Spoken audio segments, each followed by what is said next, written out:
பாதிப்பு. எங்க வீட்டுல தண்ணி ஃபுல்லா வந்துச்சுமா, இங்க வரைக்கும் வந்துருச்சு. அதனால நாங்க உயிரை காப்பாத்திட்டு மாலையில போய் வந்துட்டோம். வீட்டுல உள்ள பொருள் என் மக வீட்டுல, எங்க வீட்டுல 3 பேர் பொருளும் எங்களுக்கு போயிடுச்சு. சரியாமா? வாஷி மிஷினு, அந்த பிரிட்ஜி, கட்லு, மெத்தை, எல்லா ஊர்ல பொருள் எல்லாம் அடிச்சு கலக்கிட்டு ஓடிட்டு. அப்ப நம்ம எதை போய் பிடிக்க முடியும்? கழுத்து வரைக்கும் தண்ணி இருக்கும் போது உயிரெல்லாம் காப்பாற்றணும். பிள்ளைகளுக்கு பேரம் பேத்தி எல்லாத்தையும் கூட்டிட்டு மாலை பேச்சு உயிரை பொருள் காப்பாற்றிட்டு உட்காந்துட்டோமா. அப்புறம் எங்களுக்கு எல்லா பொருளும் நேரத்துல இருந்து இன்னைக்கு வரைக்கும் கழுவு எல்லா பொருளும் போயிட்டு வீட்டெல்லாம் கழுவி விட்டுட்டு நிக்கிறோம். எல்லார் வீட்டுக்கும் பாதிப்பு கிடையாது. செல்போன் டவர் யாருக்குமே கனெக்ட் பண்ண முடியாது. எங்க வீட்டுல எல்லாம் சேதாரம். எங்க வீட்டுலனா சின்ன குழந்தை இருக்கு, ஒரு பால் இல்ல, பிஸ்கட் இல்ல, குடி என்ன செய்யணும் தெரியல. என்னதான் செய்ய முடியும் சொல்லுங்க?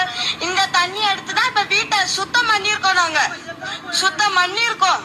இத என்ன செய்யல. எங்களுக்கு டிவி, ஃப்ரிட்ஜ் எல்லாமே ரொம்ப போயிடுச்சு. கவர்மெண்ட்ல இருந்து எங்களுக்கு ஏதாவது உதவி தொகை கொடுக்கணும் கண்டிப்பா. இல்லாட்டி எங்களால மீண்டு வர முடியாது. கிடையாது.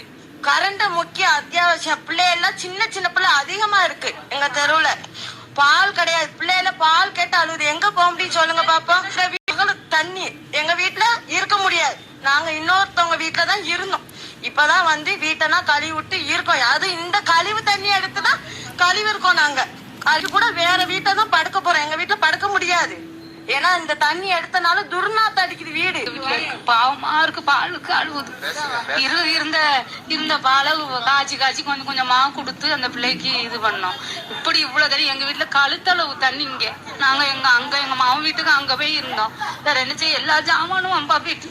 அதே என்னத்த போய் சொல்ல.